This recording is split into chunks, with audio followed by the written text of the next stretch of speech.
എല്ലാവർക്കും നമസ്കാരം. ഇന്ന് കുറച്ചധികം മീൻ വാങ്ങിയിട്ടുണ്ട് കേട്ടോ. ഇവിടെ ബീച്ച് അടുത്തായതുകൊണ്ട് തന്നെ അത്യാവശ്യം നല്ലോണം മീൻ കിട്ടുകയും ചെയ്യും. അത്യാവശ്യം വിലയുണ്ട് കേട്ടോ. എന്നാലും നല്ല ഫ്രഷ് മീൻ കഴിക്കുക എന്നുള്ളതാണ് ഒരു പ്രത്യേകത.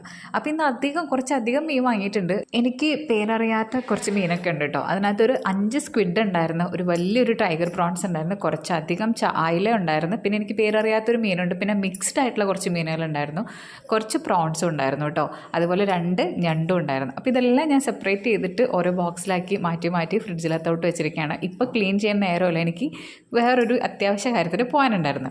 ഇന്ന് ഹസ്ബൻഡിന് ലഞ്ച് കൊണ്ടുപോകേണ്ട ദിവസമാണ് കേട്ടോ. ഇവിടെ സിറ്റിംഗ് ബ്രാഞ്ച് കിട്ടുമ്പോഴാണ് ആൾക്ക് ലഞ്ച് കൊണ്ടുപോകാറ്. അപ്പോൾ ഇന്ന് ഞാൻ കുറച്ച് സാമ്പാർ ഉണ്ടാക്കാമെന്ന് വിചാരിച്ചു. അപ്പോൾ ഇന്ന് നാട്ടിൽ നിന്ന് കൊണ്ടുവന്നിട്ടുള്ള കുറച്ച് വഴുതനങ്ങയും പടവലങ്ങയും ഇട്ടിട്ടാണ് ഞാനിന്ന് സാമ്പാർ ഉണ്ടാക്കുന്നത്. വേറെ കുറച്ച് കഷ്ണങ്ങളൊക്കെ ഉണ്ടായിരുന്നു. പിന്നെ അത് മാത്രമല്ല, കുറച്ച് പടവലങ്ങ തോരനും കൂടി ഉണ്ടാക്കുന്നുണ്ടായിരുന്നു കേട്ടോ. അപ്പോൾ ഇന്നത്തെ ലഞ്ചിന് ഹസ്ബൻഡിനെ കിട്ടിക്കൊണ്ടുപോകാൻ ഇതൊക്കെയായിരുന്നു: സാമ്പാറും ഒരു പടവലങ്ങ തോരനും അതുപോലെ സ്ക്വിഡ് ഫ്രൈയും കൂടിയാണ് കേട്ടോ ഇന്നത്തെ ലഞ്ചിന് തയ്യാറാക്കുന്നത്. അപ്പോൾ യൂഷ്വലി ഇതൊക്കെ വീട്ടിൽ നിന്ന് കൊണ്ടുവരുന്ന പച്ചക്കറിയാണ്. ഞങ്ങൾ നാട്ടിൽ പോയിട്ടുണ്ടായിരുന്നു. ഇതിൻ്റെ ഇടയിൽ ഞങ്ങൾക്കവിടെ ഉത്സവം ഉണ്ടായിരുന്നു. അപ്പോൾ അതിന് വേണ്ടിയിട്ട് ഞാനും ഹസ്ബൻഡും കൂടി പോയിട്ടുണ്ടായിരുന്നു. കുട്ടികളെ കൊണ്ടുപോയിട്ടുണ്ടായിരുന്നില്ല, അവരെ സ്കൂൾ കാരണം കൊണ്ടായിരുന്നു കേട്ടോ. അപ്പോൾ പടവലങ്ങ തോരനിൽ തേങ്ങയൊക്കെ ഇട്ട് മിക്സ് ചെയ്ത് ഒതുക്കി മാറ്റി വെച്ചിട്ടുണ്ട്. ഇത് സ്ക്വിഡ് ഫ്രൈ ചെയ്യാനുള്ള ഐറ്റംസാണ്.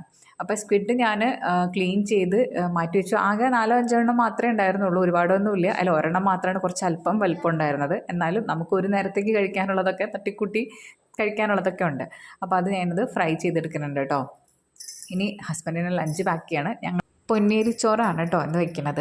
ഓൾട്ടർനേറ്റീവ് ഡേയ്സിൽ മാറ്റി വെക്കാറുണ്ട്. കേരള റൈസും വെക്കാറുണ്ട്, ചില ദിവസങ്ങളിൽ പൊന്നി റൈസും വെക്കാറുണ്ട്. അപ്പോൾ പൊന്നിയരി ചോറ് വെച്ചിട്ടുണ്ട്, പടവലങ്ങ തോരൻ ആക്കുന്നുണ്ട്, അതും കുറച്ച് വെച്ചിട്ട് കുറച്ച് സ്ക്വിഡ് ഫ്രൈയും കൂടി വെച്ചിട്ട് ഇന്നത്തെ ലഞ്ച് ബോക്സ് കംപ്ലീറ്റ് ചെയ്യാണ്. ഞാൻ സാമ്പാർ വേറെ പാത്രത്തിലോട്ട് മാറ്റി വെച്ചിട്ടുണ്ട്. അപ്പോൾ ഇതൊക്കെയാണ് കേട്ടോ ഇന്നത്തെ ലഞ്ച് ബോക്സ് മെനു.